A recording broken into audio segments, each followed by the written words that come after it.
Ikisaka kely ho an'ny fianarantsoa indray isika rehefa avy tany mananara-varatra hatany any amin'ity efatra fianarantsoa ity indray dia misy ny tambazotra fanadiovana omby alatra raha ny fanazavana anomen'ny komandin'ny gendarmerie avy any fianarantsoa any. Nisy moa ny tatra nataon'izy ireo ho nanolonan'ireo mpanao gazety tamin'ity androany ity ny lazalazana ny zava-misy amin'izao fotoan'izao.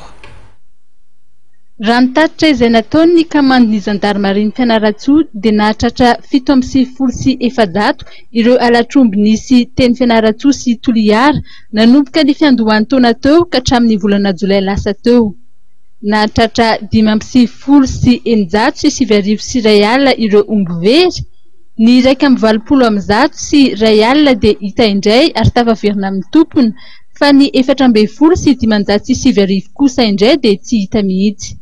Miditra amin'ny tsenareo mitsena ngeza be dia fatatsika fa Mbalavao, Iosy, any Bekitro any amin'ny faritry ny amin'ny tany sy Betiokiny. Zay ny tsena ngeza indrindra zany. Possible ve ny idiran'le 9514 zao? Za miteny possible. Tsy possible atsony fa réel satria manana profitsika. Ny antony dia zao. Ny mpangalatr'omby raha mangalatr'omby izy atsotsika mangalatr'omby 10 izy mety hoaniny anankiroa na zarainy amin'ny avana fa ny valy kosa tsy maintsy atakalo ny vola. Aiza ny fivarotan'omby tsy maintsy eny an-tsena. Ny omby tsy misy taratasy nefa raha vao miakatra eny an-tsena dia tonga dia tratra dia tsy maintsy ataon'ny mpangalatra amin'ny mitady taratasy. Jereo tsara le olona maty teo mpanarady tompon'omby dia gendarme sy force de l'ordre.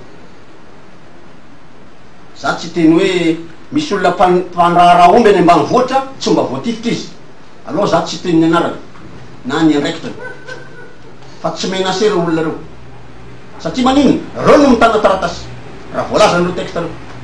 Manome exemple anareo za ny fiche individuel de bovin de prérogative an'ny imprimerie nationale, zany hoe tsisy afaka mamoaka an'io raha tsy imprimerie nationale. Eto Antananarivo misy ary zay ny akarako atio nanao contact tany any Toliara misy, ao Fianarantsoa misy, fa zany hoe fatatsy ny imprimerie nationale aty Antananarivo daholo ny zavatra voakan'ireo magasin anankiroa amin'ny faritan'ireo. Mariako eto fa tsy misy problème any amin'ny imprimerie nationale fa alefako mialoha raha ny fisaorana anazy tamin'ny collaboration nameny anay. Voalaza moa fa misy mihitsy ny tambazotra fanadiovana ny omby alatra. Misy ny délégué izay mampiditra omby tsy mazava anatin'ny FIB na ny fiche individuelle de bovidé. Ny alatr'omby moa mazana dia misy hatrany ny fampiasana herisetra sy famonoan'olona mihitsy. Miampatra manaina ty resaka ty fa tsy vitany hoe fiamboly latabatra fotsiny.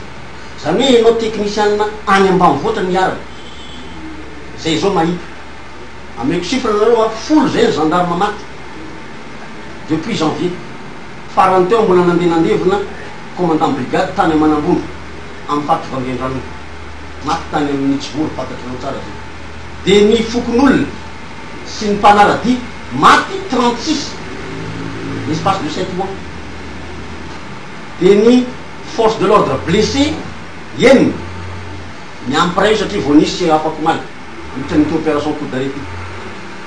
Dia ny isan'ny mpanarady sy ny tompon'omby maratra 56. Zay zany miaingatsika ho an'olona tsy miaina any atsimo zany ohatra hoe film zany.